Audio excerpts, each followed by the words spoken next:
name is Hido and welcome to the Pantheon, where today we're in Modern Horizons 2 land. And we're looking at Karametra's little friend. Karametra is one of my favourite commanders I've ever built. I love it. I love the Enchantress archetype, and this is an incredible card to lead that. It's Sythis. Something in French. I think it's Hand of the Harvest. 2 mana for a 1-2, and it is in French, but it's a creature enchantment legendary nymph. And whenever you cast an enchantment, you gain a life and draw a card. Exactly what you want to see in an Enchantress archetype. The ability to sift through your deck using enchantments, you just play your very cheap enchantments. Absolutely fantastic. Exactly what the archetype wants to do. And it's really quite fun. What's more fun than drawing cards? I can't think of anything. No, there's nothing. If you like these videos, please do consider subscribing. I'm going to be making one of these for every single legendary creature ever printed, which is going to take me a while, but we'll get there together. And without further ado, let's get into Sythis' top 5. In at number 5, we've got some removal. When you build a deck, I think that if you've got a theme, this is clearly going to be an enchantment-based theme, every part of the deck should work towards that. Your ramp, your removal, everything. So, with Song of the Dryades, we've got a wonderful piece of removal that is an enchantment. 3 mana for an aura. Enchant permanent. Any permanent, even a land. Enchanted permanent is a colourless forest land. So you can turn those islands into forests. Absolutely fantastic. But more specifically, we can target anything. So, if we've got an Ulamog on the opposite side of the field, well, it's now a forest. If you've got anything, you just turn it into a forest. It nullifies the threat. Yes, it ramps your opponent. And the enchantment is vulnerable to, destruction from enchantment sources or things like that. Can get corrosion gripped. But this is a really cool card and fits exactly into the deck. And we might have a couple of ways to defend our enchantments. Then we've got Darksteel Mutation. 2 mana for an aura, enchant creature. Enchanted creature is an insect artifact creature with base power and toughness 0-1 and has indestructible, and it loses all abilities, card types, and creature types. This is the sort of card you want to point at a commander because giving it indestructible, well, it's going to be hard to remove, and most people's decks are really focused around the commander. So removing that commander in some way really hinders our opponents. Excellent play. Quarantine Field, double white, double X for an enchantment. It enters the battlefield with X isolation counts on it. When it enters the battlefield, for each isolation counter on it, exile 1 target non-land permanent an opponent controls until Quarantine Field leaves the battlefield for each counter on it. So this can just wipe the board completely, and yes, it is vulnerable to removal, like I said, but it really fits in with our theme of enchantments. So it's a great little board wipe, and the art is wonderful. Look at those Eldrazi's just getting bubbled. It's really, really cool. Then finally, Aura's Silence, 3 mana for an enchantment. Artifact and enchantment spells your opponent's cast cost 2 more to cast. So this is a great little tax effect, can really impact your opponents if you get it out early. Say you play a Mana Dork into this on turn 2, your opponents might be trying to work up to some artifact ramp, and because of this, they just can't. Their game plan's in shambles, they've fallen to pieces. Then you can sacrifice it, destroy target artifact or enchantment. So this is great because we can just sit this on the field, and it really impacts the way that your opponents are going to play. They're not going to want to play something into this because they're just like, oh, I'm just going to lose it. So you can just have that threat, the sword of Damocles hanging over them. And then move on to number 4. And in at number 4, we've got Dawn of Hope. Now, our commander not only draws his cards, but it also gains life. So here's a couple of cool cards which trigger off some life gain. And this is an enchantment, so it triggers the other half of our commander to draw a card off an enchantment. 2 mana for an enchantment. Whenever you gain life, you may pay 2. If you do, draw a card. And then you can pay 4, create a 1-1 white soldier spirit token, creature token with lifelink. Really good, can get double draws for an extra 2 mana on any of your enchantment spells. And you can just make a little army if you have a lot of excess mana. Really, really cool card. To go along with this, Archangel of Thune. 5 mana for a 3-4 with flying lifelink. Whenever you gain life, put a 1-1 counter on each creature you control. So this just, if we go wide, we can just spread out everything and get our commander up really massive through all the life gain. And there's things like that. We can just chip in for a load of damage. Then we got Trudge Garden, which is an enchantment, so it triggers our commander. 3 mana for an enchantment. Whenever you gain life, you may pay 2. If you do, create a 4/4 green fungus beast creature token with trample. Excellent way of building up the board state just by playing enchantments. And this triggers our commander itself, which is, excellent synergy. Then we've got Courser of Crucifix, 3 mana for a 2/4 enchantment creature, so it triggers our commander. Play with the top card of your library revealed. You may play the top card of your library if it's a land card. Whenever a land enters the battlefield under your control, you gain 1 life. Now, a lot of people see playing with the top card of your library revealed as a downside, and it is to an extent, but when you're playing an Enchantress deck where you're going to be churning through your deck, drawing loads of cards, you should really be playing the fetch lands, because with an effect like this, you can have this on the board, you'd see the top card, okay, do I want to draw it? No, I'll crack a fetch land, see what else is on top. Or if you do want to draw it, you cast one of your enchantments. It gives you a nice bit of flexibility to play the cards how you want to play them. Then, if we're gaining life, Heliod's Suncrown is a wonderful card to use. 3 mana for a legendary enchantment creature god, so it triggers our commander. It's indestructible, and as long as your devotion to white is less than 5, it isn't a creature. Whenever you gain life, put a 1/1 counter on target creature or enchantment you control, and you can pay 2, another target creature gains a lifelink until end of turn. So this can help build up counters on our commander, or we can combine it with Walking Ballista, which is a double X construct. It enters with X 1/1 counters on it. You can pay 4, put a 1/1 counter on it. And you can remove a 1/1 counter. It deals 1 damage to any target. So with Heliod on the field, you give this lifelink, so that every damage it deals, it gains a life. You ping something, it triggers Heliod, puts a counter back onto Walking Ballista, and then you do this ad infinitum. And then your opponents fall over. They're gone. It's dead. They've been ballisted. And then Enlightened Tutor, excellent card to play in this deck as it tutors for any artifact and any enchantment. So if you have one half of this combo, you can get the other. It's 1 white, search your library for an artifact or enchantment card, reveal a card, shuffle your library, put it on top. Excellent. You just get anything in the deck. Which brings me on to number 3. And in number 3, well, we're playing Enchantress. Why don't we play all of the Enchantresses and just draw our entire library over and over again? 2 mana, Argothian Enchantress. Human Druid with Shroud, so it can't be the target of spells or abilities from anyone, including ourselves. Whenever you cast an enchantment spell, draw a card. It's quite similar to our commander. Why don't we have a couple more like that? Eidolon of Blossoms, 4 mana for a 2/2 enchantment creature, so that does trigger our commander, which is nice. Constellation, whenever it or another enchantment enters the battlefield under your control, draw a card. Then, Enchantress' Presence, 3 mana for an enchantment, so it triggers our commander. Whenever you cast an enchantment spell, draw a card.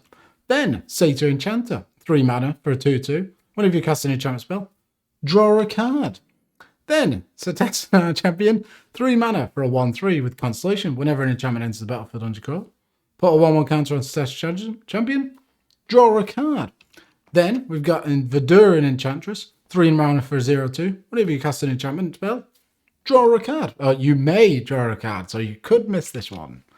Then, Mesa Enchantress, 3 mana, 0/2. Whenever you cast an enchantment spell, you may draw a card. All of these cards are going to allow us to just get through our deck so quickly. And the cool thing is, if our commander gets killed, well, because our commander's enchantment, it's going to trigger any one of these. So even casting our commander is going to draw us a card. Drawing cards. In at number 2, we've got Sterling Grove. Recently reprinted in Modern Horizons 2, as this nice depiction shows. It's an incredible card. It really, really is. 2 mana for an enchantment. Other enchantments you control have Shroud. So I was talking earlier about the enchantments that are removal. This is a great way of defending them. And Shroud, if you're going on the aggro plan with our commander, you want to pile a bunch of auras onto it, isn't great because our commander is an enchantment. But it's so good and so powerful that it's really worth putting in the deck. But the main reason we want to play it, pay 1, sacrifice Sterling Grove. Search your library for an enchantment card, reveal it, and shuffle and put it on the top. So this just gets any of your silver bullet cards. It's incredible. Excellent defense, protects our commander, and then when we need it, we can search up the best card in our deck. But we can combine it with Sun Titan, who is a 6 mana 6/6 with Vigilance. Whenever it enters the battlefield or attacks, you may return target permanent card with value 3 or less from your graveyard to the battlefield. So, Sterling Grove costs 2. So, Each turn, we can attack with Sun Titan. Before the trigger happens, sacrifice Stone Grove, get something to the top. Get back the Stone Grove, everything still has Shroud. This is just versatility, and we can manipulate our entire deck to get whatever we want. Say you want to draw some cards, well, you can get an Oath of Nissa to, for 1 green, trigger your commander, and when it enters the battlefield, look at the top 3 cards of your library. You may reveal a creature, land, or planeswalker card from among them, put it into your hand, and put the rest on the bottom of your library. The rest of it doesn't matter for this deck. Or you could get a Sigil of the Empty Throne. 5 mana for an enchantment. Whenever you cast an enchantment spell, create a 4/4 white angel creature token with flying. So just really expand our board state, and we can smash in for a ton of damage.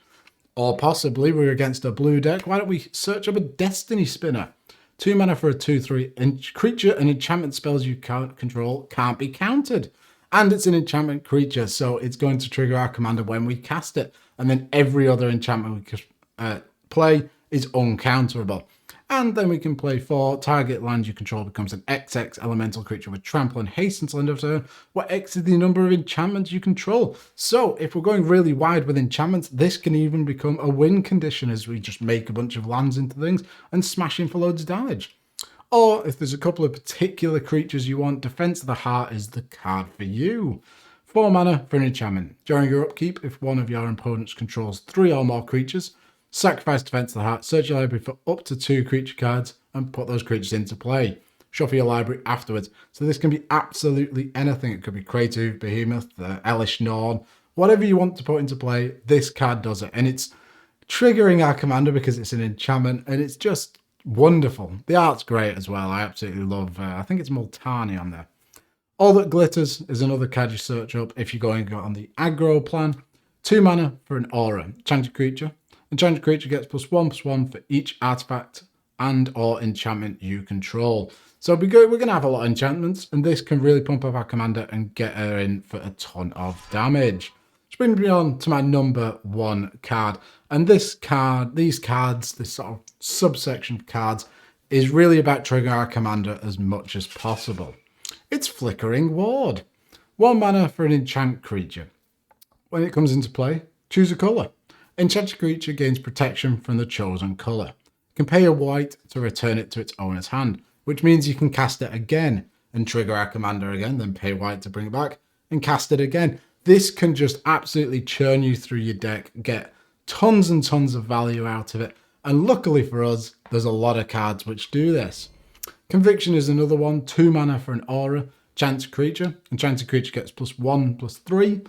Pay a white to return it to its owner's hand. This can be activated at instant speed, so, if our opponent's appointing a removal spell at our commander, we can bounce back the conviction and then recast the commander, go off again, start doing it once more.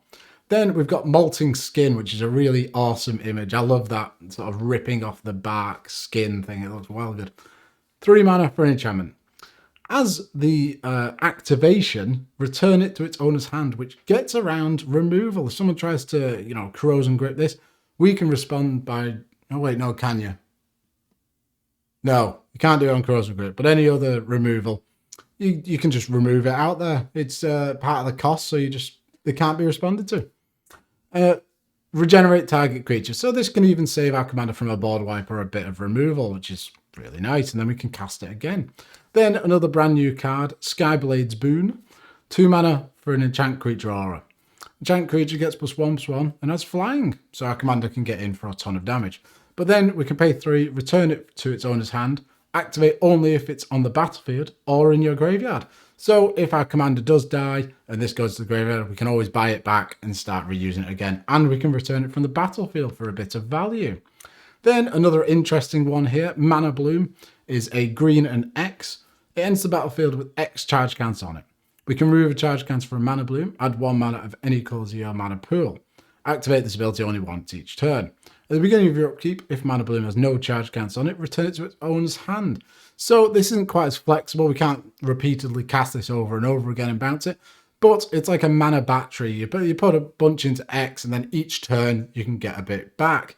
And once you're done using it, it just returns to your hand and you can cast it again to get a trigger. You can even cast it for just a single green, and each turn it's going to bounce back to your hand, gets you a bit of value, draws you a card, gains you a life. Then Broken Fall, 3 mana for enchantment. Return Broken Fall to its owner's hand. Regenerate target creature. We just saw this with Molting Skin, but this is another version of it. And it's got quite cool art of Gerard, sort of like karateing, I guess. And then finally, going back to the removal side of things, Cage of Hands is a 3 mana aura enchant creature. Enchanted creature can't attack or block. You can pay 2 mana to return it to its owner's hand. So very temporary removal, you know. A lot of commanders have activated abilities, so not being able to attack or block isn't that big of a deal. But we can turn it back to our hand, and the artwork on this card is amazing. Look at all those creepy hands. Really, really cool. And those are my top 5 cards for this brand new commander. Really, really cool. I think it's pretty awesome, to be honest. I wish the card wasn't in French so I could read it. I'm just memorizing it at the moment, but we're going to see that English version eventually. If you like this, please subscribe, comment, and share, I guess. That's what you want to do. But it would mean a lot to me if you do subscribe. So thank you very much for watching. I'll see you soon. Bye.